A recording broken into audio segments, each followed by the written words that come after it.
नमस्कार सभी का भारत के स्वर्णिम इतिहास में आपका एक बार फिर से स्वागत है। आज हम बात करेंगे मध्य प्रदेश के अंतर्गत मालवा जाति की। तो आगे जो हमारा टॉपिक बढ़ चुका है उसमें हम पहुंचे हैं आज मालवा जाति पर। तो मालवा जाति के बारे में अगर हम बात करें तो मालवा जाति का अगर हम शासनकाल देखें तो 600 ईसा से लेके 200 ईसा पूर्व तक, ठीक है।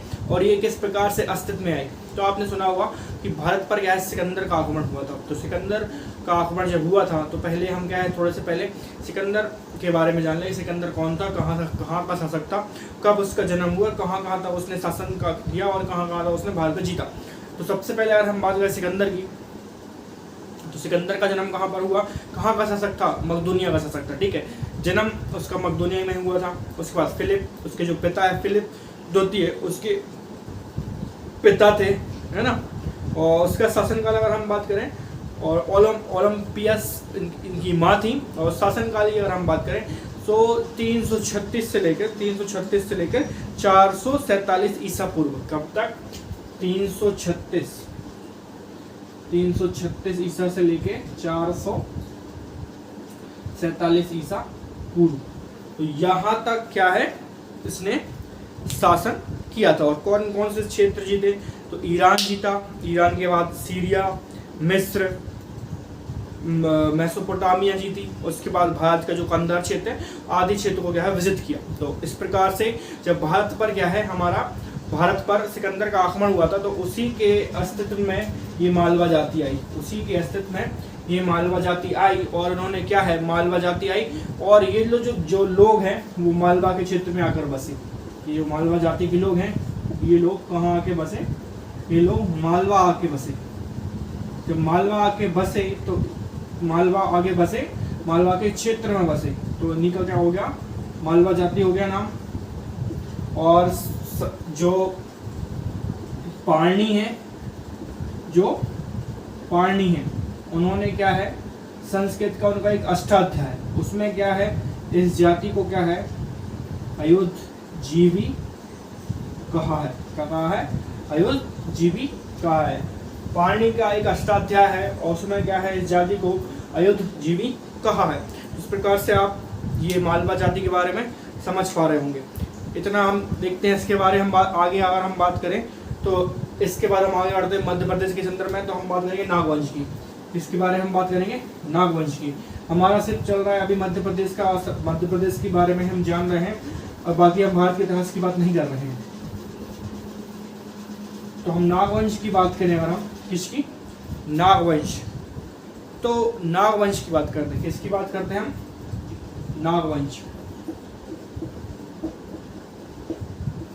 तो नागवंश की अगर हम बात करें तो नागवंश की जो एक शाखा है वो मध्य प्रदेश में थी।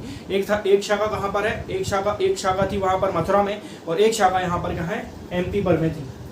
एक हो गई हमारी मध्य प्रदेश और एक हो गई हमारी मथुरा। तो एक शाखा नागवंश की मध्य प्रदेश में थी और एक शाखा कहाँ पर थी? मथुरा में थी। तो अगर हम शासक की बात करें, शासक वृषनाथ शासक की अगर हम बात करें तो यहाँ पर अगर हम शासक की बात करें, शासक कौन है यहाँ पर? वृषनाथ हो गया शासक। कौन हो गया? वृषनाथ हो गया यहाँ पर शासक। और इसके जो सिक्के मिले हैं, सिक्के हमें मिले हैं विदिशा से। विदिशा विजयनगर पुराना नाम है विदिशा का विजयनगर, और विदिशा आज का आधुनिक नाम है। तो वहां से सिक्के मिले हैं। और क्या है इसने अपनी जो वृषनाथ ने क्या है राजधानी भी कहाँ बनाई थी? विदिशा में ही राजधानी बनाई थी। और विदिशा से ही क्या है सिक्के मिले हैं। इसी का नाम क्या है विजयनगर पुराना विदिशा का, ठीक है। इतना आप लोग समझ पा रहे होंगे। अब हम बात करें भीमनाग। बाद में क्या है इससे वृषनाथ से भीमनाग ने क्या है ये राजधानी छीन ली थी या विदिशा छीन लिया था, ठीक है। बाद में अगर हम बात करें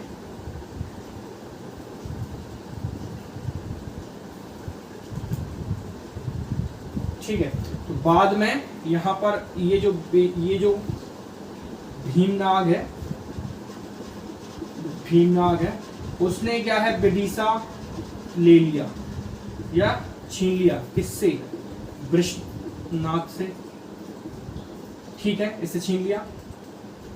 और बाद में क्या है, समुद्रगुप्त ने अंतिम नाग शासक, बाद में क्या है, समुद्रगुप्त ने अंतिम नाग शासक गणपति नाग को, बाद में क्या है यहाँ पर, क्या है बाद में अंतिम शासक कौन होता है यहाँ पर, अंतिम नाग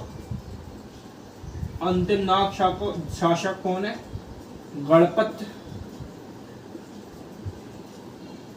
गणपति या गणपत नाग। इसको पराजित करके समुद्रगुप्त ने क्या है, फिर विदिशा को क्या है अपने अंडर ले लिया। Do you understand this things? Yes. फिर क्या है आगे, ये पूरा जो क्षेत्र है वो विदिशा, वो क्या है गुप्त राज्य में मिल गया। इतना आपको समझ में आ रहा होगा। आगे फिर वो इतना जो विदिशा है वो गुप्त राज्य के अंतर्गत मिल गया। ठीक है, इतना आपको समझ में आ रहा होगा। अब हम बात करें मथुरा के नागवंशी की। तो मथुरा के जो नागवंशी की पुत्री से चंद्रगुप्त विक्रमादित्य ने क्या है विवाह किया था। जो नागवंश पे एक शाखा मैंने बताया था, नागवंश की एक और शाखा कहाँ थी, तो नागवंश की एक और शाखा कहाँ पर थी, मथुरा। नागवंश की एक और शाखा कहाँ थी, नागवंश की मथुरा। इसी की क्या है एक पुत्री, उस पुत्री का विवाह किससे, चंद्रगुप्त, किसी का नाम पता है क्या, किसी का पुत्री का नाम पता है क्या, चंद्रगुप्त विक्रमादित्य के साथ क्या है इसका विवाह हुआ था। किसी को पुत्री का नाम पता है क्या भाई, उसका विवाह हुआ था। आगे हम बात करें दूसरी शताब्दी के अंत में, इसके बाद अगर हम बात करें तो दूसरी शताब्दी के अंतर्गत हम बात करें तो क्या है, मध्य प्रदेश में कुषाण मतलब लगभग समाप्त हो चुके थे। तो कुषाण जो है वो समाप्त हो चुके थे, लेकिन क्या है एक नई जाति, लेकिन क्या है कुषाण तो समाप्त हो चुके थे, लेकिन क्या है वहां पर भर्षभी नागों को क्या है प्रदत्त बन गया था। मतलब क्या है दूसरी शताब्दी तक अगर हम बात करें, दूसरी शताब्दी की बात करें, दूसरी शताब्दी में क्या है कुषाण जो क्या है शासन पूरा खत्म हो गया। कुषाण साम्राज्य का प्रभुत्व खत्म हो गया, लेकिन नागों का क्या है जम गया यहाँ पर। कहाँ पर, हमारे क्षेत्र में नागों का जो प्रभुत्व है वो बढ़ गया। दूसरी शताब्दी में क्या है कुषाण तो एक प्रकार से उनका शासन का तो बिल्कुल समाप्त हो चुका था, लेकिन क्या है नागों का यहाँ पर बढ़ गया। कौन से नागों का, भरशिव। ये अपन यहाँ बात करें भारशिव। तो भारशिव क्यों कहा इनको, भारशिव इसलिए कहा क्योंकि क्या है ये लोग क्या है अपने कंधे पर क्या है शिवलिंग को रखकर चलते थे, इसलिए इनका जो नाम है वो भारशिव रखा क्योंकि इन लोग क्या है अपने कंधे पर क्या है शिवलिंग को उठाकर चलते थे, बहन करते थे, इसलिए क्या है इन लोग का नाम क्या है भारशिव रखा।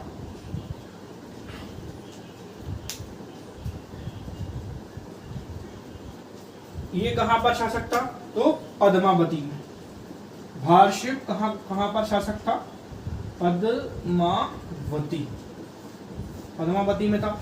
ये कहां पर है भाई, तो ये अगर हम बात करें इसकी मतलब यथा स्थान की बात करें, अभी के स्थान की अगर हम बात करें तो आधुनिक अगर हम बात करें ग्वालियर में एक जगह है, ग्वालियर में एक जगह है पवैया।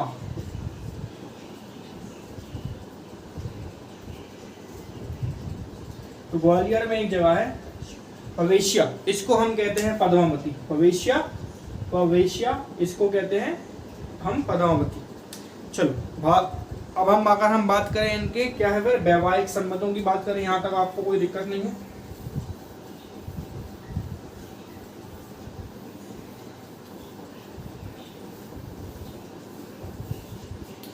हम बात करें वैवाहिक संबंधों की, तो वैवाहिक संबंध की अगर हम बात करें गुप्तो एवं बकाटा वंशों में क्या है यहाँ पर वैवाहिक संबंध हुए हैं। कहाँ पर, गुप्तों और वकाटा वंशों में वैवाहिक संबंध हुए हैं। तो राजा भावनाग,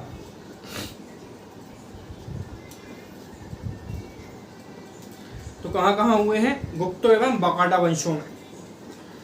तो अगर हम बात करें जो वकाटा प्रभासेन प्रथम है, ठीक है, इसका पुत्र है, और भावनाग जो है उसकी पुत्री, इन दोनों को क्या है? विवाह हुआ है। प्रयाग प्रशस्ति के अनुसार गुप्त शासक समुद्रगुप्त के समय क्या है? पद्मावती के राजा नागसेन थे। तो पद्मावती के जो राजा है वो कौन थे? नागसेन, गुप्त समय के समय।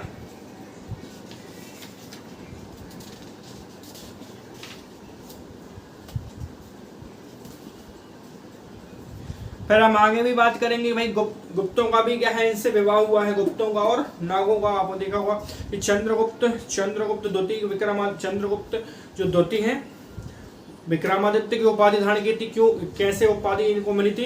क्योंकि इन्होंने क्या है? शकों को हराया था, और शकों को हराने के बाद क्या है? इनको विक्रमादित्य की उपाधि प्राप्त हुई थी। तो कुबेर नागा कन्या से इनका विवाह हुआ था। किसका? चंद्रगुप्त द्वितीय का। सबको पता है यहाँ पर क्या है? कुबेर नागा की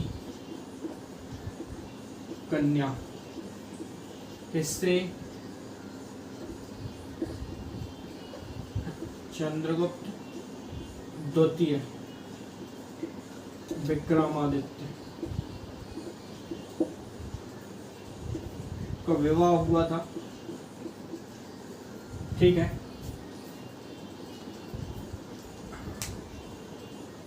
तो नागों की क्या है? इस समय दो राजधानी थी। नागों की इस समय दो राजधानी थी। तो एक तो पद्मावती और एक क्रांतिपुर। एक थी यहाँ पर क्या है?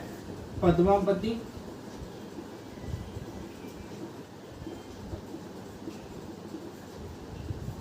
ग्वालियर, आपको पता है यहाँ ग्वालियर में, और ग्वालियर में ही क्या है? पवेया। और इसी को अगर हम बात करें जो क्रांतिपुर, यहाँ पर दूसरी राजधानी कौन सी थी?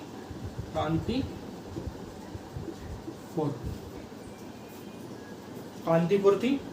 वर्तमान में इसको क्या है? कोटवार कहते हैं।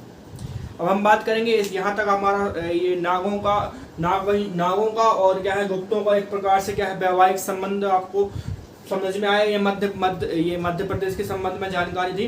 बाकी जब विस्तार से हम इतिहास को पढ़ेंगे तो डीपली उसके पढ़ेंगे। अभी क्या है? सब मध्य प्रदेश के संबंध में जानना है कि मध्य प्रदेश में गुप्तों का किस प्रकार से, मतलब एक प्रकार से हस्तक्षेप रहा, और कितना उनका शासनकाल रहा, और कितने ऐसे तक उन्होंने शासन किया। यहाँ तक आप लोग समझ पा रहे हो।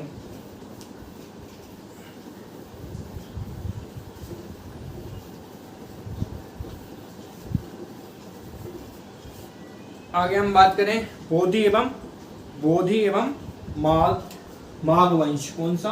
बोधि एवं माघ वंश। तो अगर हम बोधि के बारे में बात करेंगे तो बोधि वंश हमारा हुआ है जबलपुर। बोधि वंश और माघ ये हो गया बुंदेल में हो गया। अगर हम बोधि वंश की बात करें तो बोधि वंश में अगर हम बात करेंगे तो बोधि वंश में क्या है? बोधि वंश में अगर हम बात करेंगे तो यहाँ श्री बोधि कहाँ है? ये तो बोधि, तो जबलपुर,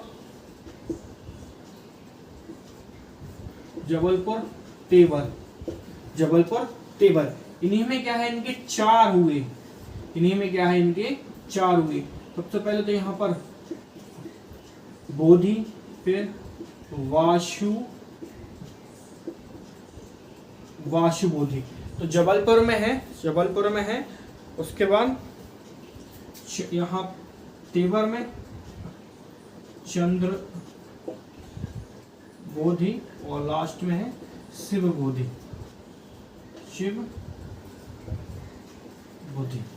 तो ये यहाँ पर जो बोधि वंश है वो जबलपुर तेवर, यहाँ पर क्या है? इसमें चार हुए हैं, बोधि, वासुबोधि, चंद्र बोधि और शिव बोधि। अगर हम बात करें जो हमारा माघ वंश है, तो ये है कहाँ पर, हमारा बुंदेलखंड है ना, उसमें हुआ है ये, कहाँ पर, बुंदेलखंड में। और यहाँ से क्या है, बुंदेलखंड से, ये कहाँ पर हुआ है, बुंदेलखंड। तो बुंदेलखंड से क्या है, सिक्के मिले हैं, सिक्के मिले हैं किसके, माघ वंश के, माघ वंश के सिक्के मिले हैं। इसमें क्या है, भीमसेन हो गया, इसी में अगर हम बात करें, भीमसेन,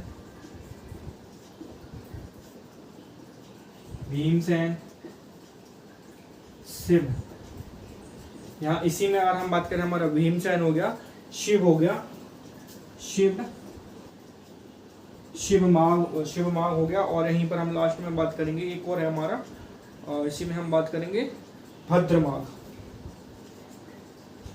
भद्र माघ। तो ये हमारे 3 हुए हैं किसमें, इसमें। और इन्होंने ही क्या है, कुषाणों से क्या है, संघर्ष किया था, कुषाणों से, जो कुषाण है उनसे इनका संघर्ष हुआ था, कॉन्फ्लिक्ट। ठीक है, तो इतनी बात आपको समझ में आ रही होगी। बोधी एवं माघवंश, तो बोधी में अगर हम बात करते हैं, ये जबलपुर, तेवर, और इसमें हम शाखा कितनी है, बोधी, वाशु बोधी, चंद्र बोधी, शिव बोधी। अगर हम माघवंश की बात करें तो बुंदेलखंड के क्षेत्र में क्या है, सिक्के मिले हैं, इसमें भीमसेन, शिव माघ और भद्र माघ, और इनके क्या है, कुषाणों से क्या है, संघर्ष हुआ है। अब हम बात करें आगे,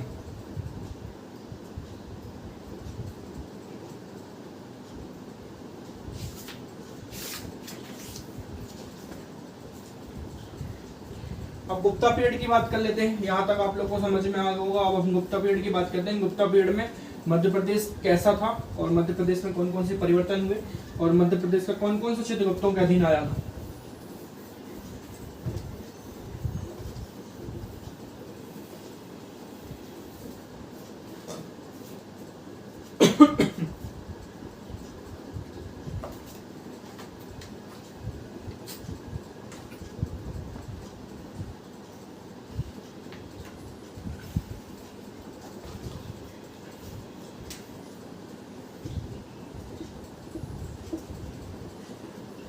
अगर हम गुप्ता पीरियड की बात करें, किसकी बात करें, गुप्ता पीरियड की बात करें,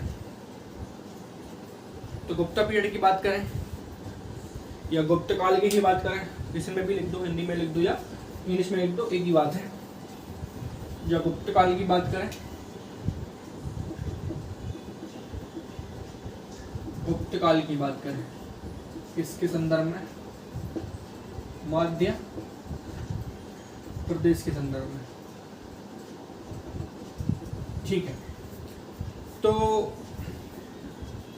जब गुप्तांश का पीरियड आ गया, जब गुप्तांश का पीरियड आ गया, तो भारत में क्या है, फिर से एक बार राजनीतिक एकता इकट्ठी हो गई। यहाँ पर राजनीतिक जो शक्ति है वो फिर से इकट्ठी हो गई है ना। तो हमने देखा था कि यहाँ पर जैसे जैसे क्या है, कोई बड़ी शक्ति विघटित होता है, उसके बाद क्या समस्त मतलब जगह पर छोटे छोटे राजवंशों का उदय होने लगता है। लेकिन क्या है, फिर एक जैसे अगर हम बात करें मौर्य काल की, तो मौर्य काल में क्या है, भारत एक प्रकार से राजनीतिक और सांस्कृतिक दृष्टिकोण से क्या है, एक राजनीतिक एकीकरण था भारत में। लेकिन उसके बाद जब मौर्य काल में जब उसका विघटन होता है, तो छोटे छोटे राज्य उत्पन्न होने लगते हैं, और यहीं से क्या है, विदेशी आगमन होने लगते हैं। लेकिन क्या है, फिर भारत में एक ऐसा पीरियड भी आता है, गुप्त पीरियड काल, जिसमें क्या है, फिर से भारत में राजनीतिक एकीकरण होने लगता है। तो इसी में हम बात करेंगे, हमारा पाटलिपुत्र में किसका उदय होता है, पाटलिपुत्र में होता है किसका उदय, गुप्तों का। यहाँ पर हम बात करें महामगध में, मगध, यहाँ रहते हैं भाई गुप्त, यहाँ पर क्या है, गुप्त शासकों का उदय है ना। लेकिन मध्य प्रदेश में क्या है, अभी पर क्या है, मध्य प्रदेश में अभी शक है। मध्य प्रदेश की अगर हम बात करें तो यहाँ मगध में है गुप्त, और अगर एमपी में बात करें तो एमपी के कई क्षेत्रों में अभी भी क्या है, शक शासन, और भी जो कई राज्य हैं वो, और भी जो कई राज्यों में छोटी छोटी जो एक प्रकार से शक्तियां हैं वो है। जैसे आभीर, मध्य प्रदेश में अगर हम बात करें कौन कौन से हैं अभी, आभीर, नाग, तो ये सारे मध्य प्रदेश में हैं। और ऊपर कौन है, सबसे ऊपर मगध में वो है गुप्त। तो अगर हम बात करें एक प्रकार से, अगर गुप्तों की शासकों की बात करें तो गुप्त में तो बहुत शासक है ना। इस गुप्त में बहुत शासक अगर हम बात करें पहले तो पहले अगर हम बात करें तो श्रीगुप्त, श्रीगुप्त के बाद घटोत्कच, घटोत्कच के बाद हम बात करें चंद्रगुप्त प्रथम, उसके बाद समुद्रगुप्त। तो यहाँ आपको मतलब ज्यादातर मतलब आपको पढ़ने मिलेगा, मतलब जो इम्पोर्टेंस है वह समुद्रगुप्त, समुद्रगुप्त हो गया। समुद्रगुप्त के बाद हमारा हो गया यहाँ पर फिर चंद्र रामगुप्त, जो मतलब हमें एमपी में पढ़ना है, बाकी तो हिस्ट्री में सारी पढ़ना है। समुद्रगुप्त हो गया। इसके बाद इसके दो पुत्र हैं, एक हो गया हमारा चंद्रगुप्त,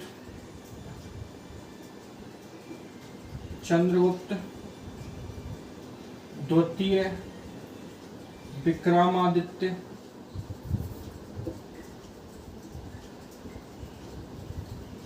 विक्रमादित्य, कुमारगुप्त। तो आपको इनको पढ़ना है मध्य प्रदेश के संदर्भ में, बाकी तो हिस्ट्री में तो क्या है सभी को पढ़ना है, यहाँ तक आपने देखा होगा। ठीक है, अगर हम बात करते हैं फिर यहाँ तक आपको समझ में आ गया होगा।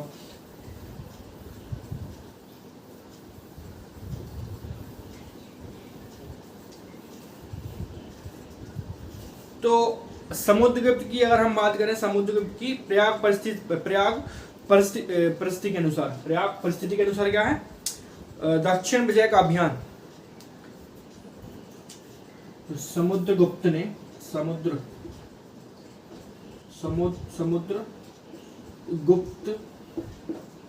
ने जो अपना दक्षिण का जो अभियान है ना, दक्षिण विजय का अभियान, यही एमपी के जंगलों से होकर निकला था वो। कौन? समुद्रगुप्त। इसकी जानकारी हमें कहां से मिलती है? तो इसकी जानकारी हमें समुद्रगुप्त के प्रयाग प्रशस्ति से मिलती है। समुद्रगुप्त अपने दक्षिण विजय की ओर निकलता है और कहां से निकलता है? मध्य प्रदेश के जंगलों से। इसकी जानकारी हमें मिली है समुद्रगुप्त के प्रयाग प्रशस्ति से। ठीक है, ये आपको समझ में आ रहा है। उसके बाद आर्यवर्त के 9 राजाओं को हम क्या बोलते हैं? जीतता है। ये आर्यवर्त के 9 राजाओं को जीतता है। ये आर्य 9 राजाओं को जीतता है, 9 राजाओं को जीतता है।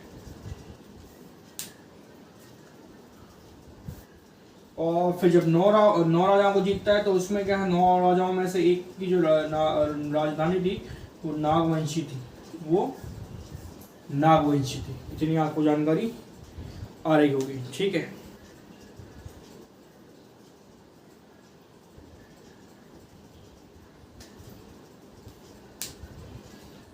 फिर जब 9 राजाओं में जीतता है तो इसके अधीन क्या है, मध्य प्रदेश के कुछ क्षेत्र भी आते हैं, जैसे विदिशा आ गया, विदिशा आ गया है ना। उसके बाद झांसी दमोह के आसपास के केंद्र भी क्या है, यहाँ पर इसके अंतर्गत आ गए,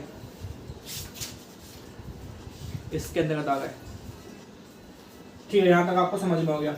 अब इसका एक एरण है यहाँ पर, एरण सागर में क्या है, यहाँ पर एक समुद्रगुप्त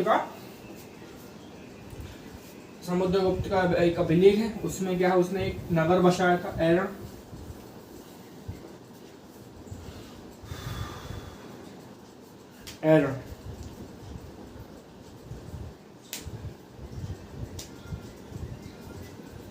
हम बात करें इसके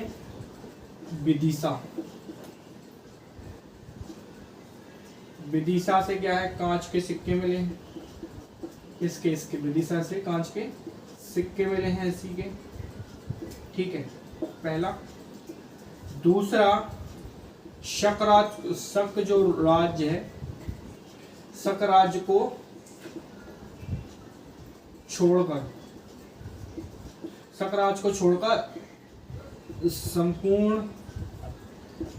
एमपी, मतलब जो शक राज्य को छोड़कर बाकी जो संपूर्ण एमपी है, मतलब मध्य प्रदेश है, उसको अपने अधीन कर लिया, उसको अपने अधीन,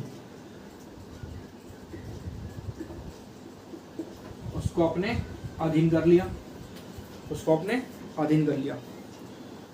अब हम बात करेंगे, यहां तक हुई बात हमारी किसकी, यहां तक हमारी बात हुई थी किसकी, समुद्रगुप्त के संदर्भ में हम बात कर रहे थे, समुद्रगुप्त के संदर्भ में हम बात कर रहे थे।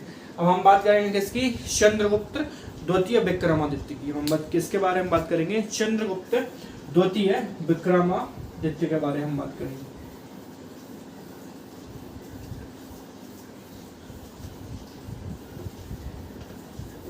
आगे हम बात करेंगे चंद्रगुप्त विक्रमादित्य द्वितीय।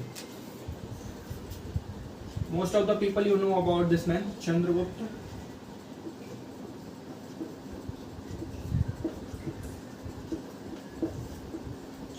द्वितीय विक्रमादित्य। इसको विक्रमादित्य की उपाधि क्यों मिली थी भाई, इसने शकों को हराया था।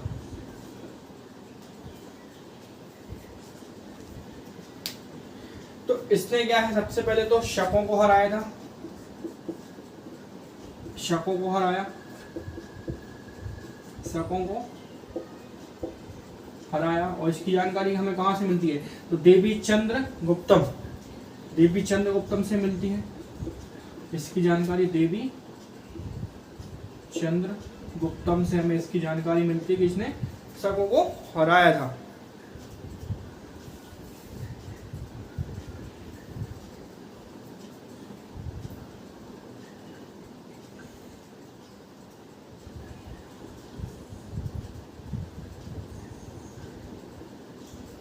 और हम बात करें फिर शक राजाओं को, क्या है, अंतिम जो शक राजक है उसको हराकर अंतिम शक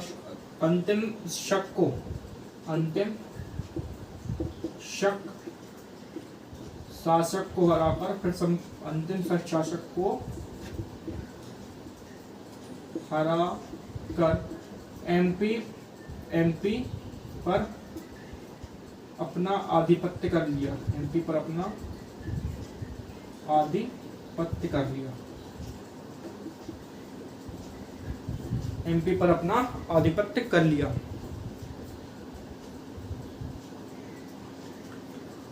और हम बात करें वो अंतिम शासक कौन था, कादरमक वंशीय, उसको हरा कर क्या फिर ये जो संपूर्ण एमपी है वो अपने अधीन कर लेता है। और देवी चंद्रगुप्त से ही क्या है, हमें एक स्टोरी की जानकारी पता चलती है, शायद आपको भी पता होगा। तो रामगुप्त को सब जानते हैं, रामगुप्त, जब रामगुप्त क्या है, एक प्रकार से शकों से हार जाता है, तो वो क्या है, एक शर्त रखता है कि आप हमें अपना राज्य वापस कर दो, और चाहे तो क्या है आप मतलब उसकी जो वाइफ रहती है, उसकी जो पत्नी रहती है रामगुप्त की, उसको ले जाओ, ऐसा रखता है। तो शक ऐसे ही करता है कि भाई उसको समुद्रगुप्त को क्या है रामगुप्त को अपना राज्य वापस दे देते हैं और उसकी पत्नी जो है वो उसको ले जाते हैं। लेकिन एक प्रकार से ये इतिहास में एक बहुत ही शर्मनाक घटना थी कि भाई रामगुप्त ने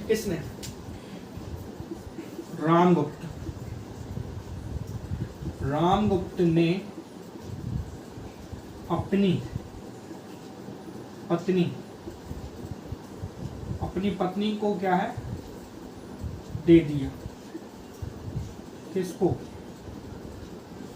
शकों को। ऐसा भी लिखते हैं भाई साहब, है ना, ऐसे भी लिखते हैं, हाँ, को शकों को दे दिया। लेकिन इसका जो भाई था कौन, चंद्रगुप्त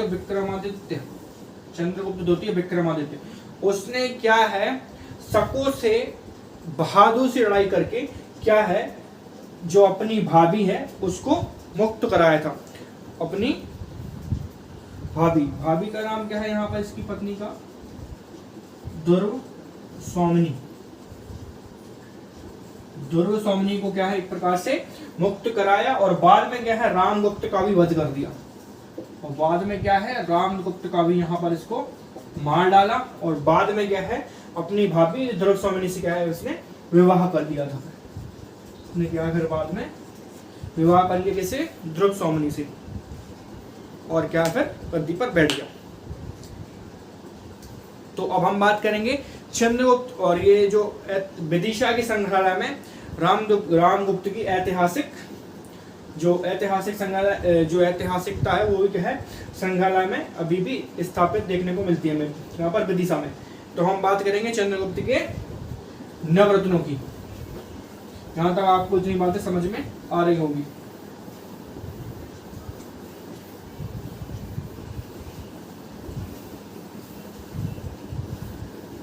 कौन कौन से भैया क्या बोलते हैं इनके नवरत्न थे?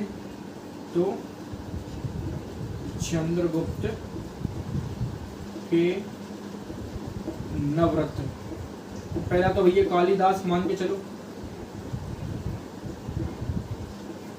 कालिदास ने कौन कौन की रचना की है? मेघदूतम को सब जानते हैं। उसके बाद बेताल भट्ट, यहाँ पर हम दूसरी बात करें बेताल भट्ट। उसके बाद तीसरा कौन है? तीसरा के बाद है धन्वंतरी।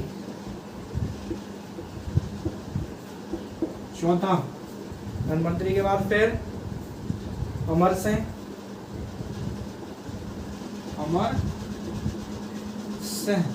उसके बाद पांचवा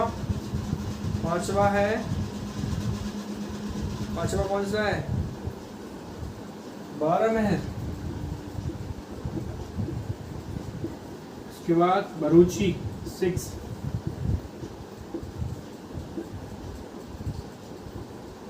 उसके बाद सात कौन है?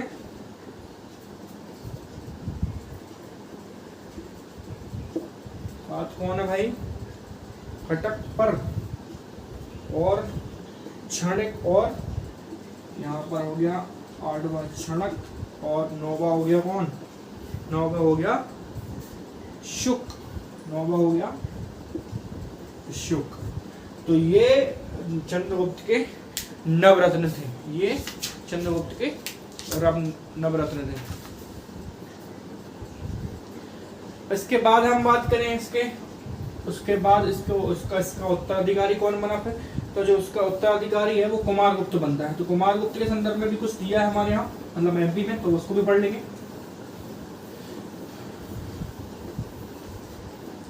तो कुमारगुप्त के बारे में दिया है।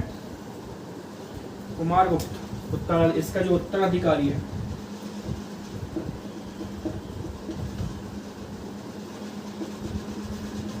उत्तराधिकारी कौन फिर इसका? कुमारगुप्त है। इसका कौन सा है? इसका मंदसौर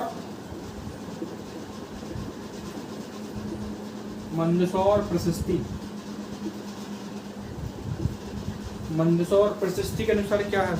मंदसौर प्रशस्ति के अनुसार क्या है? सामंत बंधु वर्मा ने सूर्य मंदिर को दान दिया था। सामंत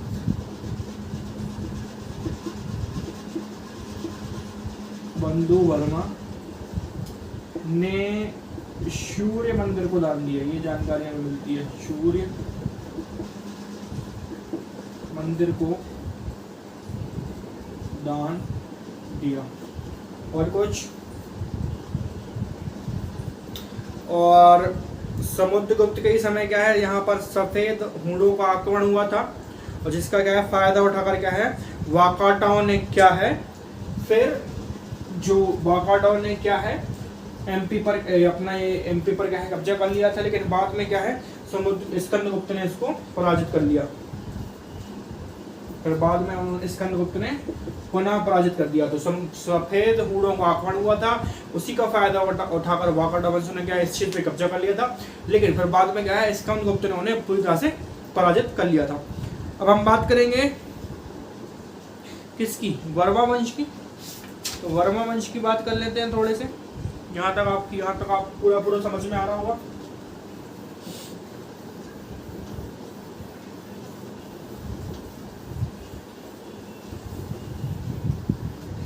हम बात करेंगे वर्मा वंश की।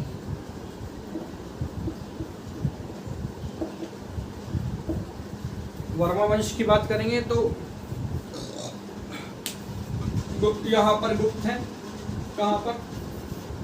यहाँ पर इन्हें अपन दो भाग करेंगे तो ये एक तरफ में तो क्या है मगध, यहाँ तो गुप्त है, यहाँ अपन बात करें मालवा,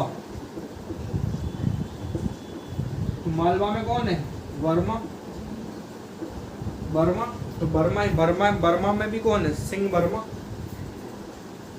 बर्मा में भी कौन है सिंह वर्मा शासक, सिंह वर्मा शासक, सिंह वर्मा शासक है। हम पुत्र बात करें तो पुत्र है चंद्रवर्मा, पुत्र है चंद्रवर्मा।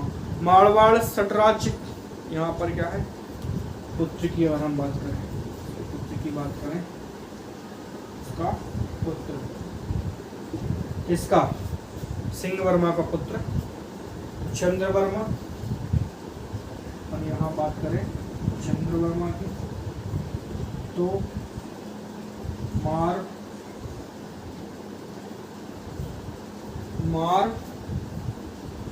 बाड़ पर राज किया, मारवाड़ पर राज किया,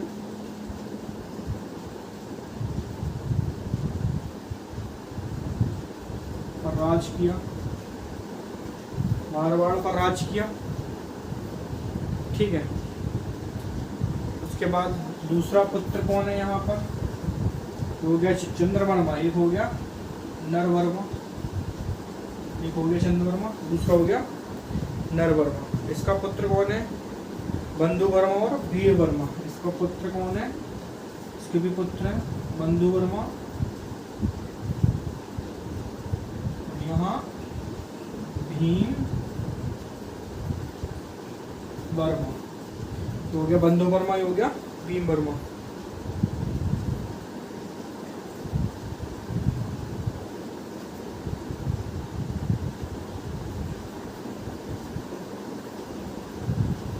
ये कुमार गुप्त का सामंत था, ये कुमार गुप्त का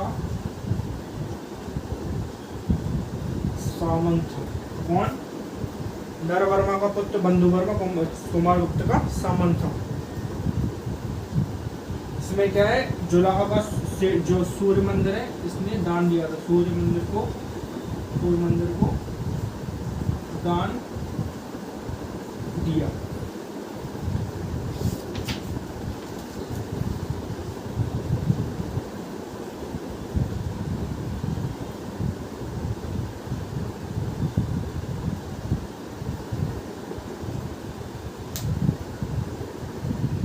चले यहाँ तक कहानी आपको समझ में आ रही होगी। तो हम बात करते हैं इसके मतलब समापन की।